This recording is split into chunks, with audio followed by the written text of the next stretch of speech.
Can I get you something, Monsieur Poirot? Everyone is so tense. An aperitif soon, Monsieur Fauchet, with pleasure, when the matter is resolved.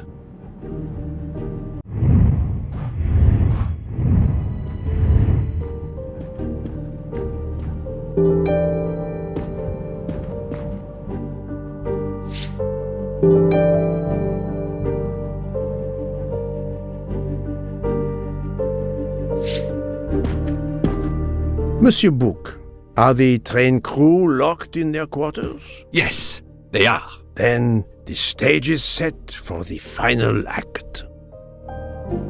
Ladies and gentlemen, I have gathered you together to hear my reconstruction of the murder of Samuel Edward Ratchet, also known as Cassetti. There is not one, but two possible solutions of the crime. I shall put them both before you, and I shall ask Monsieur Bouc and Dr. Constantine here to judge which solution is the correct one. 2 solutions? Mr. Poirot, I am hardly qualified. Nevertheless, your assistance is required.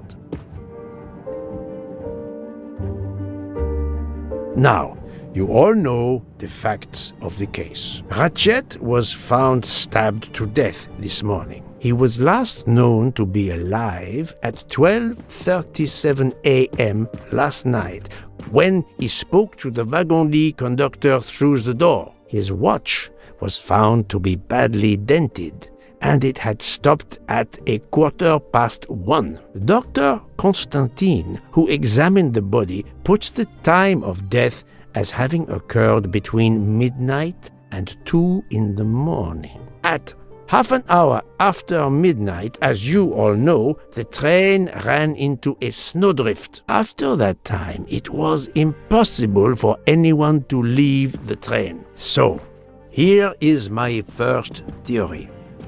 The enemy, as Ratchet expected, joined the train at Vinkovsky by the door left open by Captain Arbuthnot and Monsieur McQueen, who had just descended to the platform. He was equipped with a wagon-lit jacket, which he wore over his ordinary clothes, and a pass key which enabled him to gain access to Ratchet's compartment in spite of the doors being locked. Ratchet was under the influence of a sleeping draught. This man stabbed him with great ferocity, 12 wounds in all. He left the compartment through the communicating door to Madame Hubbard's compartment. Yes, that's so. Scared me half out of my wits. The murderer thrust the dagger he had used into Mrs. Hubbard's handbag in passing. Without knowing it, he lost a button of his uniform. Then he slipped out of the compartment and along the corridor. He put the uniform jacket into Detective Locke's suitcase to cast suspicion on her. And a few minutes later, dressed in his ordinary clothes, he left the train just before it started off again, using the same means for egress, the door near the dining car.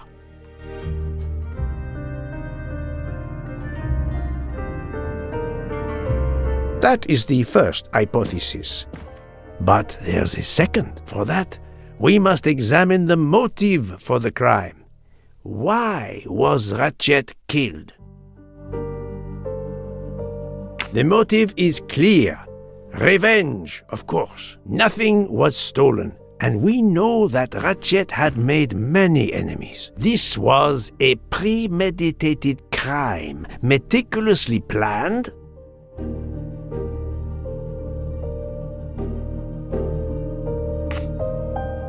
Since the kidnapping and death of little Daisy Armstrong, which traumatized many people close to the family. Even when the police concluded that it was Suzanne Moreau, questions remained. Detective Locke continued her investigation. as did others. They became convinced the truth lay elsewhere. We now know who the real murderer of Daisy is.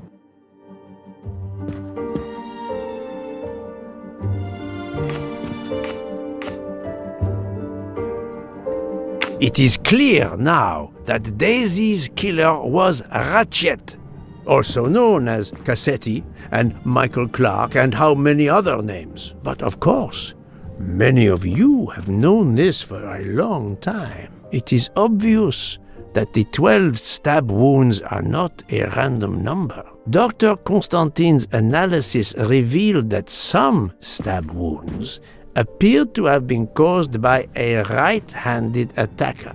Others indicated the knife wielder was left-handed. Some wounds were deep, more than one fatal. Yet others were not much more than mere scratches. What can explain these discrepancies? This leads us to an obvious conclusion. They are symbolic. Come now, Poirot. Daisy was 3 years old. 12 stabs. 12! The same number as a trial jury in the United States. But not just a jury of 12 members condemning him to death, but 12 executioners as well. This self-appointed jury had meticulously planned for everything except Snow. snow. The avalanche that stopped us, as well as the presence of not one but 2 detectives on the train. They had to improvise, to hastily add clues and false leads.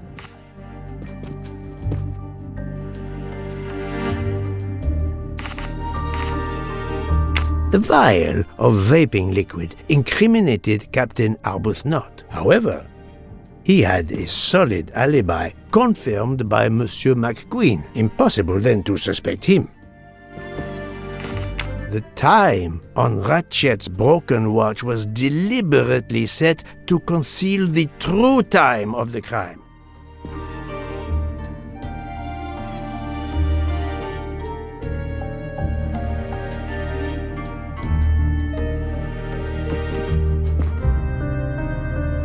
This woman in a red kimono does not exist. I don't know which of the passengers it was. It does not really matter. It was just a performance, a charade to introduce another possible culprit to muddy the waters.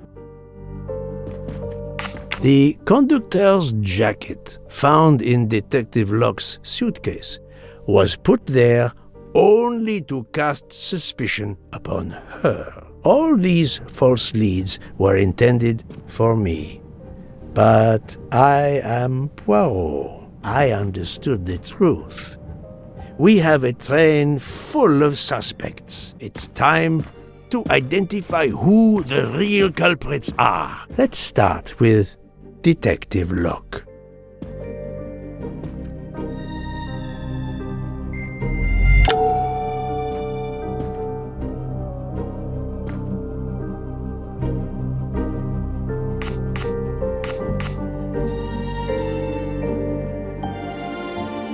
Planting the conductor's jacket in her suitcase was an attempt to implicate Detective Locke, but she couldn't fake her drugged condition. Dr. Constantine can testify that the drugged tea incapacitated her for hours, and she had 2 relapses. Let us move on to Monsieur McQueen. When I told him about Cassetti, he looked very surprised that I managed to make the connection between him and the Armstrong case. He told me, "But I thought we had..." I think he meant...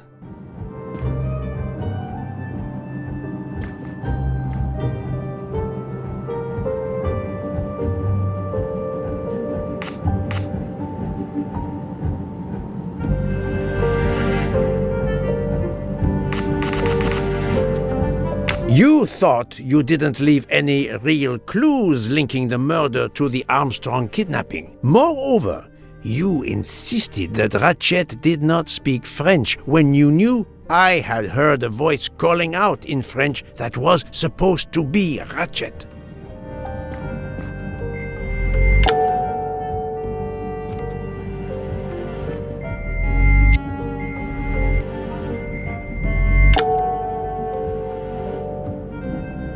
I do not think that's the right answer.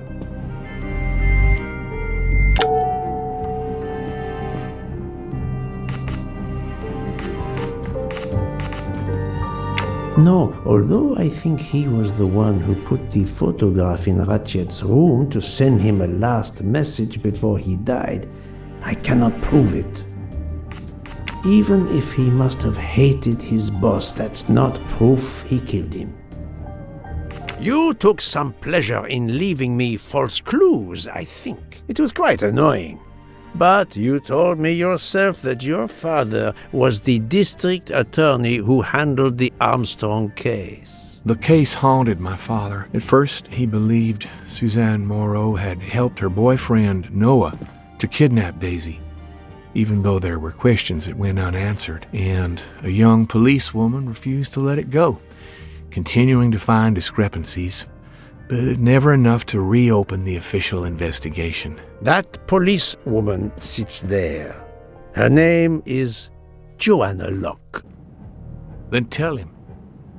Tell him how in the end my father believed you, how he resigned a job that he loved, racked with guilt that he may have let that monster go free. He died young, broken, his faith in justice broken. That's what Ratchet did to him. Thank you for your honesty, Monsieur McQueen. Your father is one more victim of the man who called himself Ratchet. Now, I will turn to Ratchet's valet, Monsieur Masterman.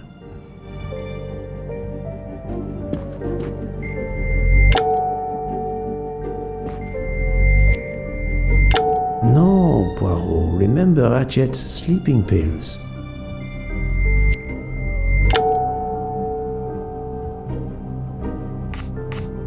Ratchet sensed danger close to him and naturally wanted to stay awake. You gave him sleeping pills without his knowledge. Once he was sound asleep, you could do what you had to do in peace. Sir, I'll tell you the truth. I was Colonel Armstrong's adjutant in the war, sir, and afterwards, I was his valet in New York. I'm afraid I concealed the fact this morning. It was very wrong of me, sir, but I knew how suspicious it would look. Is that all you have to say? That's all, sir. Now, to leave no suspicious stone unturned, let us move on to Monsieur Bouc. What? Me? A suspicious stone?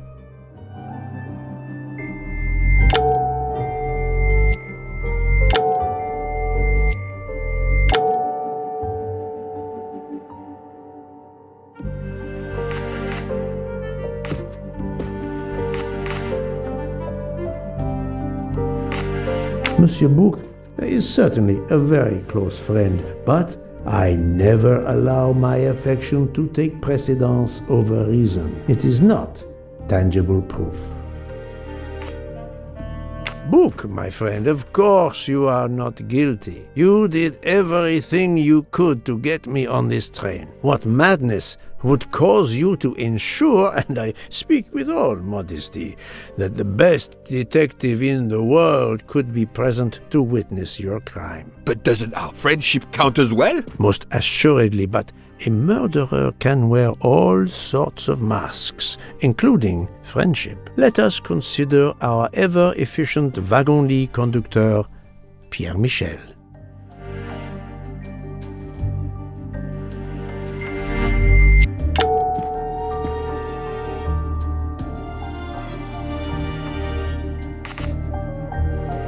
No, that is his motive. I need real, tangible proof.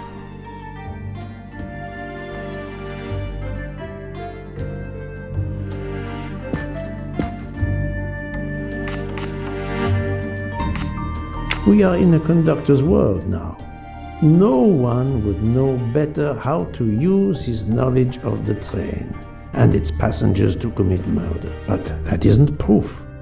Your admission that you drugged Detective Locke immediately incriminates you, but the murder could not have been possible without your very capable assistance. Your knowledge of train procedures made the murder possible, and your position in the corridor of the train allowed you to be the perfect alibi for several passengers.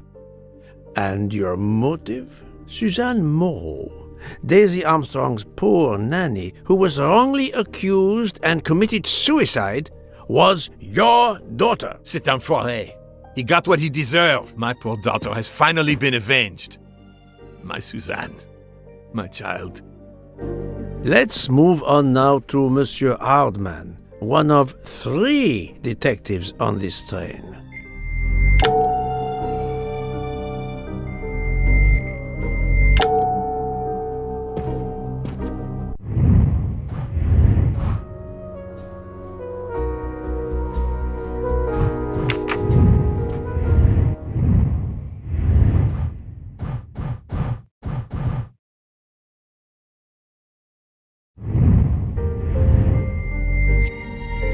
I do not think that's the right answer.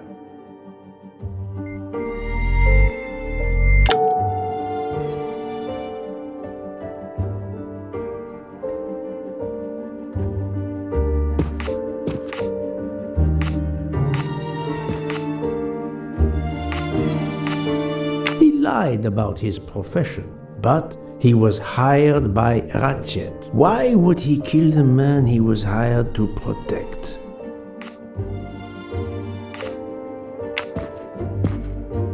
I speak for all detectives when I say the fact that Monsieur Hardman is a detective does not make him a murderer.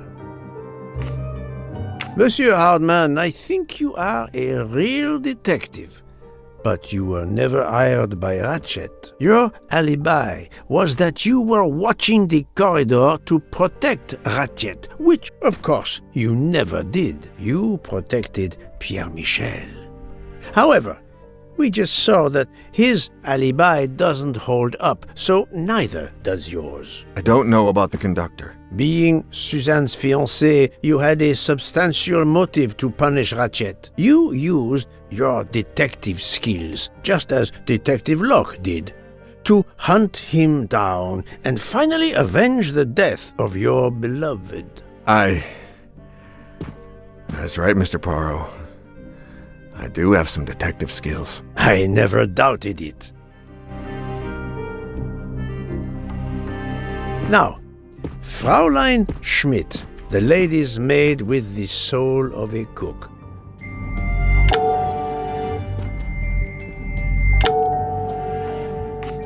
Fraulein Schmidt, you told me of your remorse for drugging Detective Locke. I believe you are sincere. However, as the cook of the Armstrong family, you experienced the drama from within.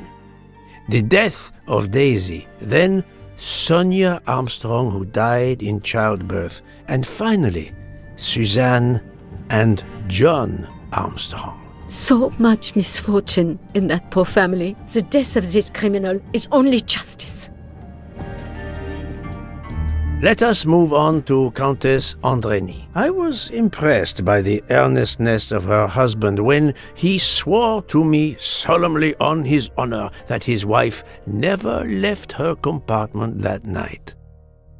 Should I believe it?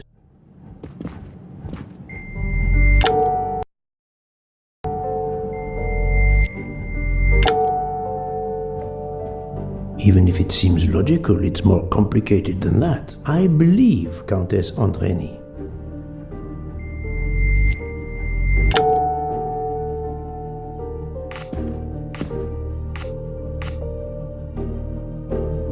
Countess Andreni, being Sonia Armstrong's sister, you had every reason in the world to want to avenge her.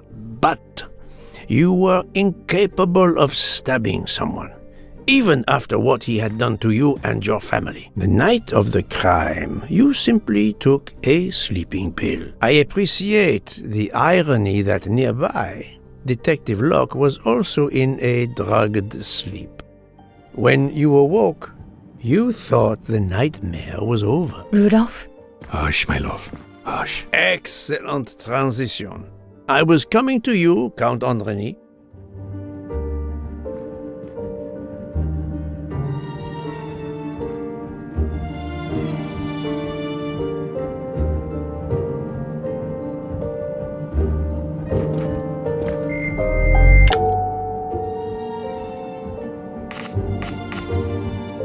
12 people, a jury.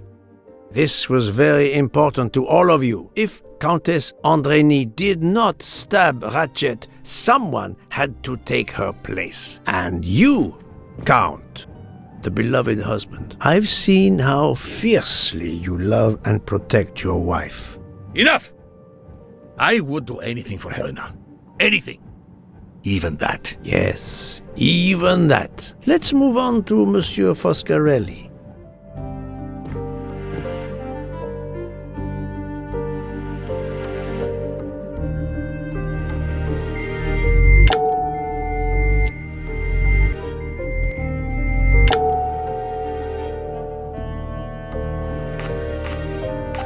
Detective Locke found out that you were the Armstrong chauffeur, and that you planned to travel on the same train at the same time as Ratchet. That is what made her decide to obtain a ticket as well. Unfortunately, she could not prevent the murder.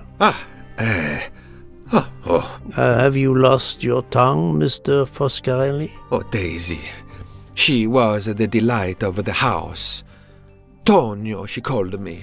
And she would sit in the car and pretend to drive me.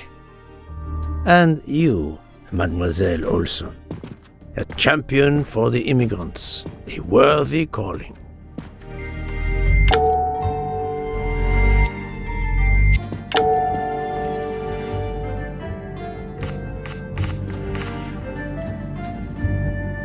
Mademoiselle Olson, you supported Madame Hubbard's story about her connecting door latch, a story that I later demonstrated to be impossible. So, you deliberately lied to me, and you also lied about Mademoiselle Debenham's whereabouts.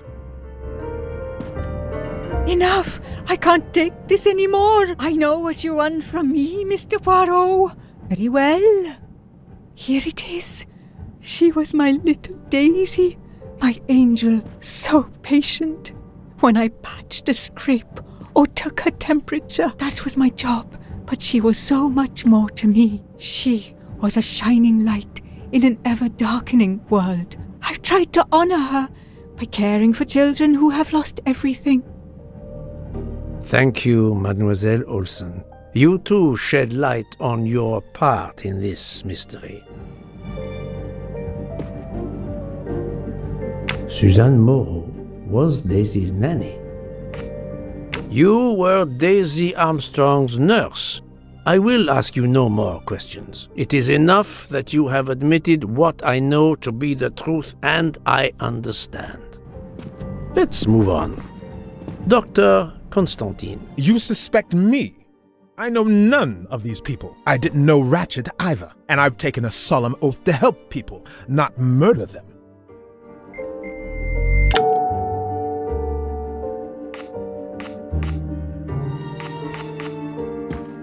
Dr. Constantine was certainly helpful to my investigation, but that does not prove he is innocent. You are one of the few people in this room not to have any connection with the Armstrong case. Moreover, your alibi is confirmed by Monsieur Bouc, whom I would trust with my life. That is very kindly said, my friend. We now come to Mademoiselle Debenham and Captain Arbuthnot, whose relationship was not in doubt from the moment I inspected your room at the hotel. You have a bloody nerve. Indeed, I do. We're getting married. Congratulations. But I would rather talk about your relationship to John Armstrong.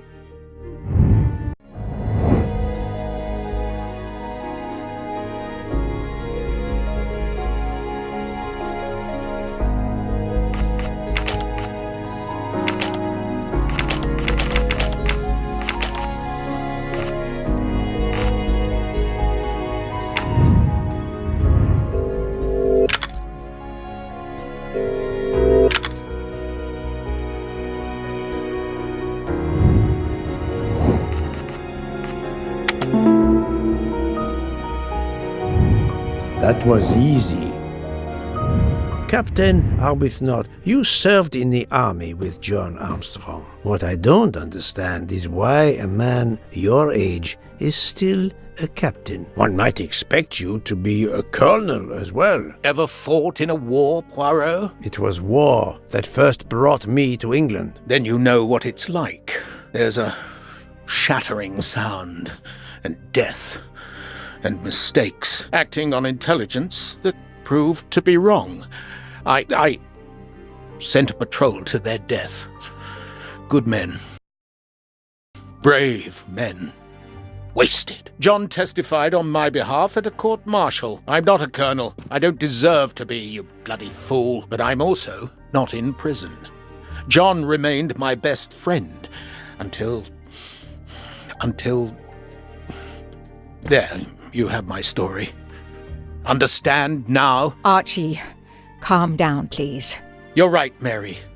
What you see in me, I don't understand. Oh, Archie, I see in you what John saw.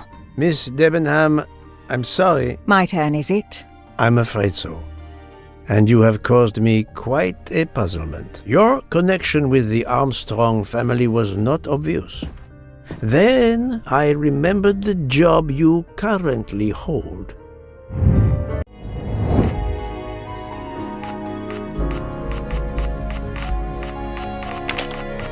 No, not good.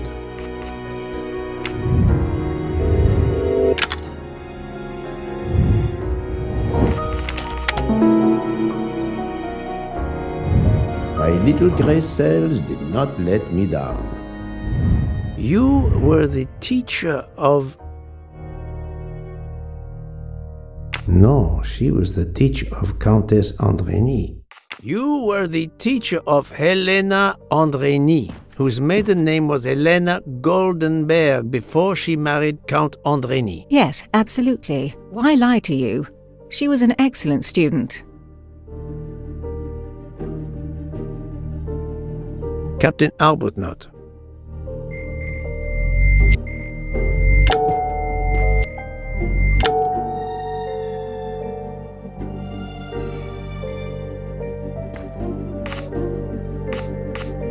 No, his vial found at the crime scene was a decoy.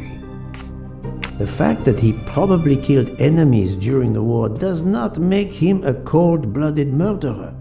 You had one of the strongest alibis, thanks to Mr. McQueen, but his testimony melted like a snowflake. There went your alibi. Poof! Unless you have another one. As for you, Mademoiselle Debenham,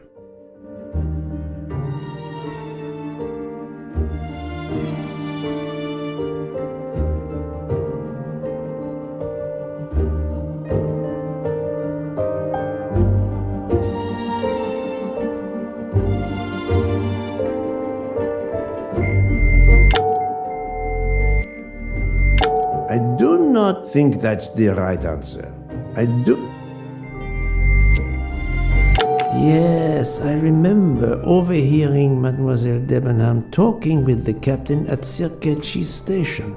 She said, "Not now, not now, when it's all over." That's significant in light of what we now know, but not enough to incriminate her.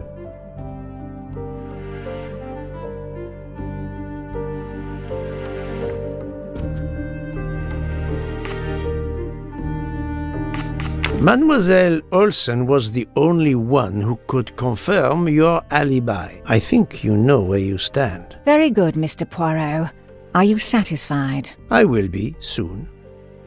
Now I must turn to Sonia Armstrong's godmother, Princess Dragomirov.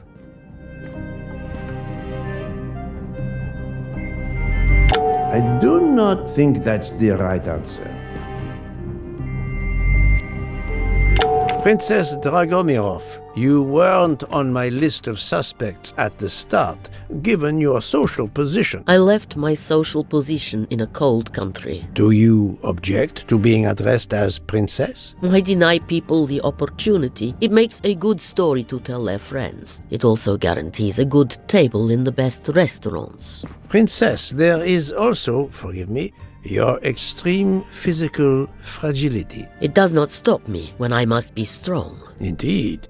Of more importance, though, is the fact that you're the only left-handed person on the train. And the single blow to Ratchet from a left-handed person was very, forgive me, weak. Finally, I'm afraid I know the alibi that you shared with Fraulein Schmidt is false. You have been very thorough, sir. I hope you will permit me to say we are much alike.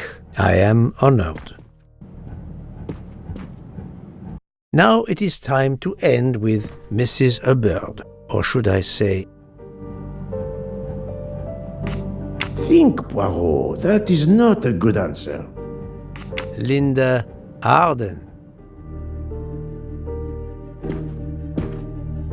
If Princess Dragomirov hadn't told me about her relationship with this famous actress, I might not have made the connection. But you are a great actress, madame. Your performance as a flighty, self-involved woman was superb. I never would have guessed something entirely different. As for what ties you to the Armstrong family, it is obvious.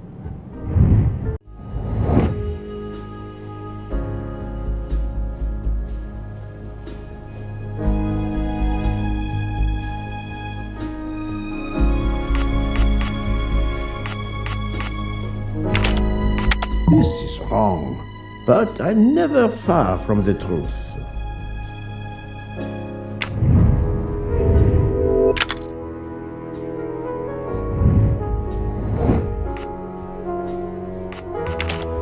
Think, Poirot, that is not a good answer.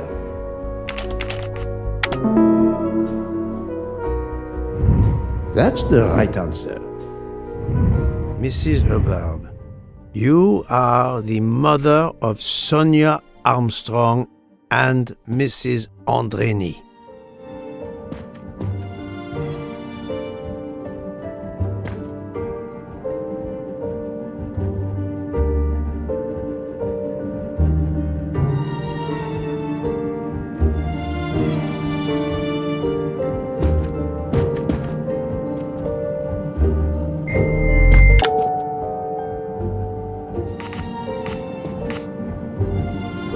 Madame Hubbard, you really are a remarkable actress. You put so much effort into your character and into staging the murder. I saw it as a perfect mosaic, each person playing his or her allotted part, so carefully arranged that if suspicion should fall on any one person, the evidence of one or more of the others would clear the accused person and confuse the issue. Everything was meticulously planned.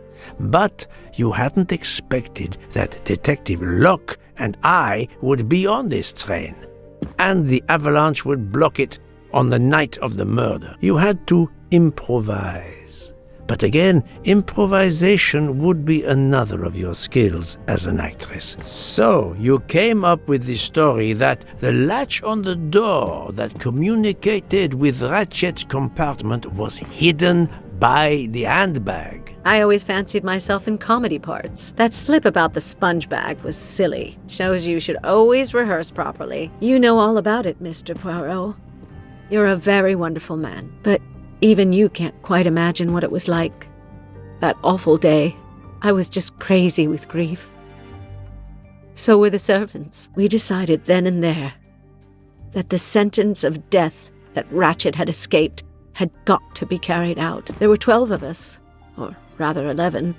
Suzanne's father was over in France, of course. First, we thought we'd draw lots as to who should do it, but in the end we decided on this way. It was the driver, Antonio, who suggested it. Mary worked out all the details later with Hector McQueen. It took a long time to perfect our plan.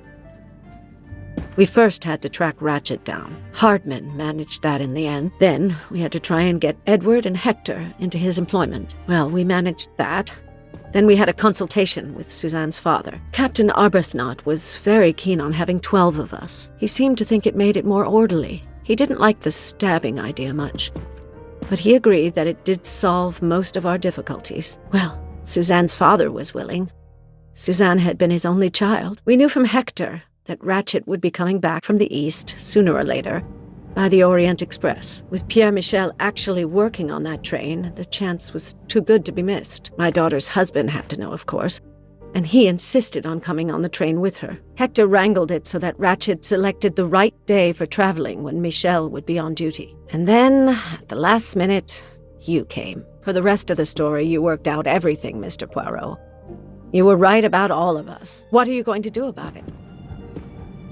If it must all come out, can't you lay the blame upon me, and me only? I would have stabbed that man 12 times willingly. It wasn't only that he was responsible for my daughter's death, and her child's, and that of the other child who might have been alive and happy now. It was more than that.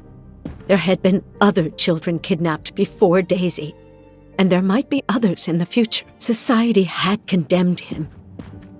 We were only carrying out the sentence, but it's unnecessary to bring all these others into it, all these good, faithful souls. You are a director of the company, Monsieur Bouc. What do you say?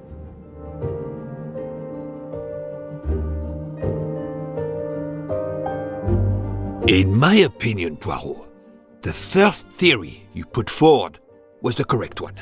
Decidedly so. I suggest that that is the solution we offer to the police. You agree, Doctor? Certainly, I agree.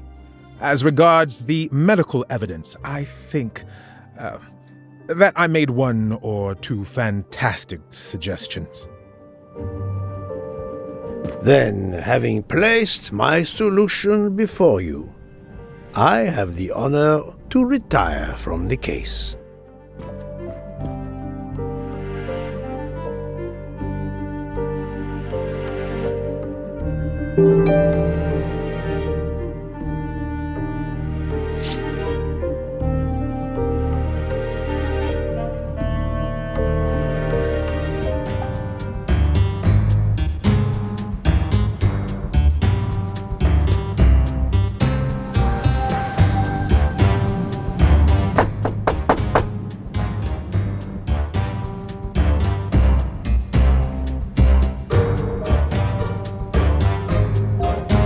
I'm sorry to wake you up in the middle of the night, Poirot, but it couldn't wait. There was a detail that bothered me in my preliminary autopsy of Ratchet's body. I went back to examine the body and I discovered a wound covered by another. The blow I hadn't seen was delivered by a thinner, sharper blade. So there were not 12, but 13 stab wounds. 12 stabs for 12 jurors. It doesn't work with 13 wounds. The symmetry is destroyed. It can't be one of the culprits who stabbed him twice? Doctor, a different knife was used. There is only one explanation. Somehow, some way, there is a 13th murderer on this train. We must tell Bouc. The case is not solved.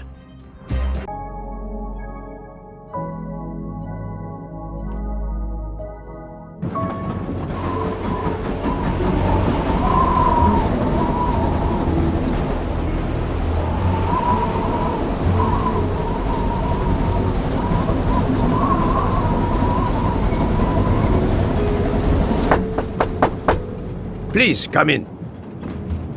Ah, Bouc. I see we are moving at last. Yes. The way was finally cleared while we slept. If all goes well, we will arrive in Venice this evening. The train will be there for several hours. for refueling and reprovisioning. What do we do with the 13th murderer? Do you have a lead? I thought about it. There is one clue that was left aside in my investigation. The diary I found in Ratchet's safe mentioned an appointment in Venice. Someone with the initials A.W. He will never keep the appointment.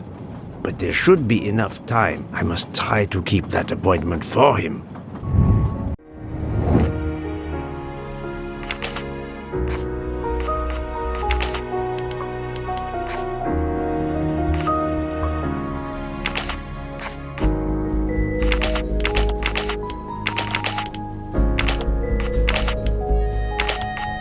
I do not think that's the right answer.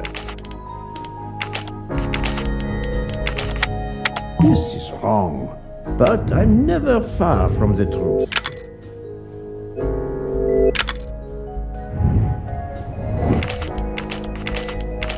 Think, Poirot, that is not a good... I must admit I'm not right. No, not good.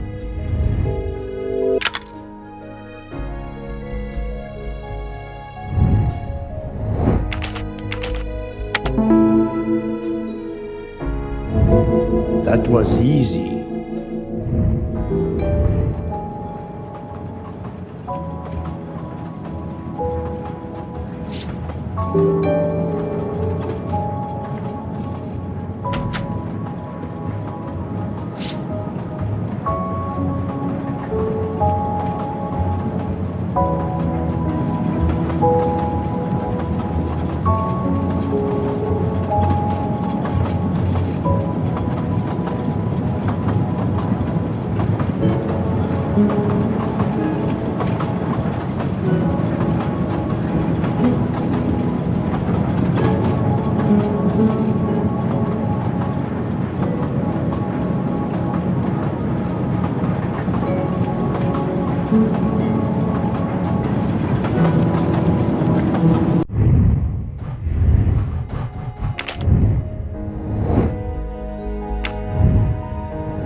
I think we should let Ratchet rest in peace.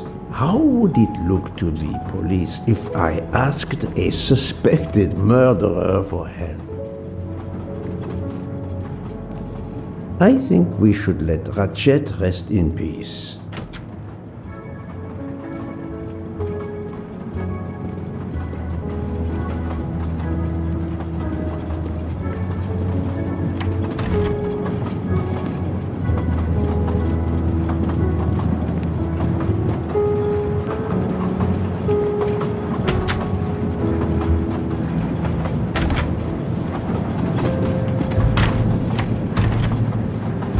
Doctor, a moment. Have you made arrangements for Ratchet's body? Yes, it will be collected by the Italian authorities when we reach Venice. The autopsy will be performed there.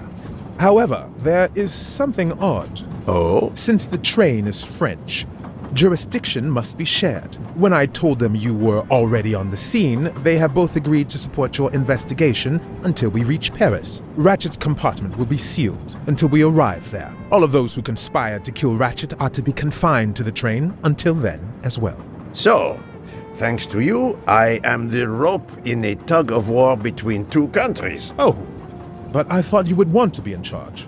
And isn't it odd we continue on our journey with a trainload of people that police consider potential murderers? Calm yourself, Doctor.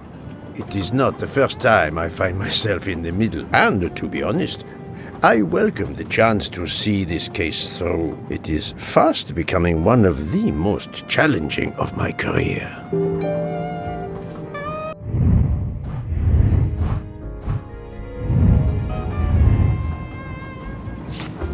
Would you be able to accompany me to Venice to follow a lead? I'm honored you asked me, my friend. I would have loved to help you. But I have to manage the situation here. I must make sure no one gets off the train in Venice and that Ratchet's body is transferred.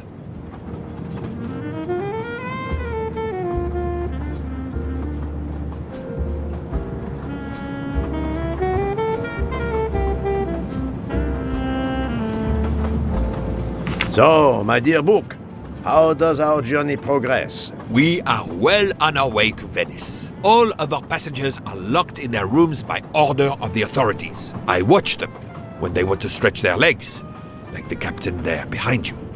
I see that you have the situation well in hand.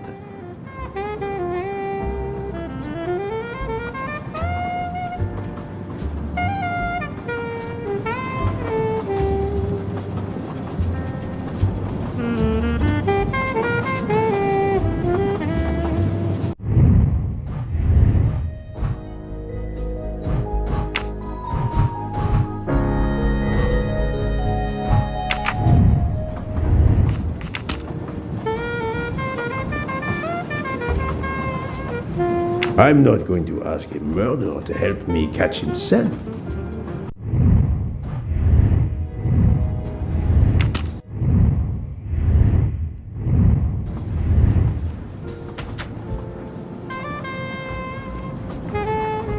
Mademoiselle Locke, you are clearly an excellent police officer. Could you accompany me to Venice for an investigation into Ratchet's activities? There is much we still need to know.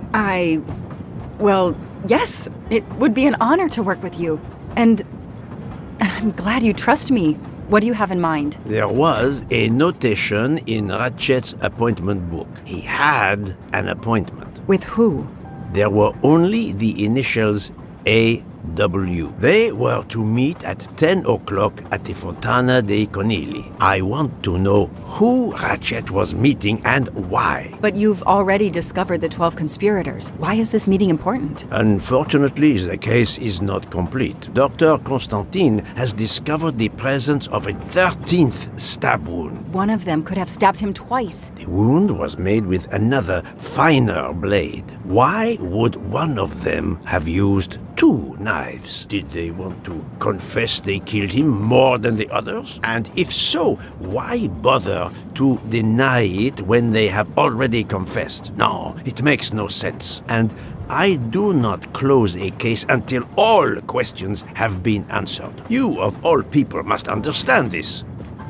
You're right. I do understand. I'll help you. Thank you. Together, we will uncover the truth. We will arrive in a few hours. Take the opportunity to rest. I slept well last night. No more effects of the drug. Excellent. Then be prepared when we reach Venice. We have another mystery to solve.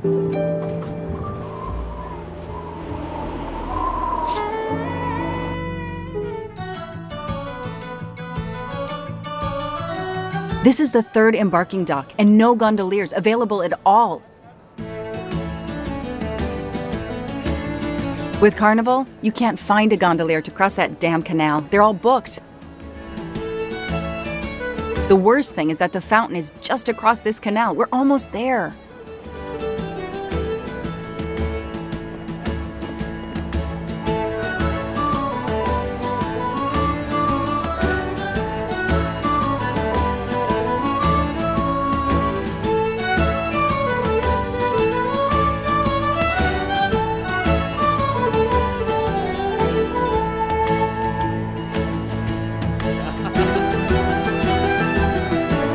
I see a gondolier just over there.